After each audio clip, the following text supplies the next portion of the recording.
men sizlarga o'zimizda O'zbekistonda ishlab chiqariladigan Aziya Scotch haqida ma'lumot beraman.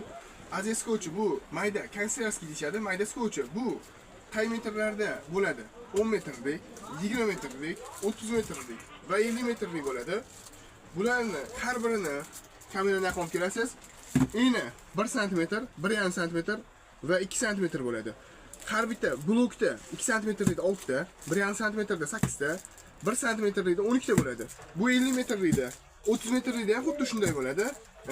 20 metrlikda ham xuddi shunaqa bo'ladi, 10 metrlikda ham xuddi shunaqa bo'ladi, faqat bizda 1,5 sm hozirda yo'q ekan. Shuning uchun ikki xilini ko'rsatyapmiz.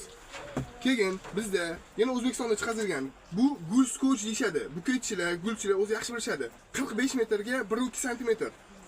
Iri bu 1,2 sm ga 60 metrlik. Bu yangi chiqqani. Xitoy bilan ko'rinishni bir xil qilib qilingan.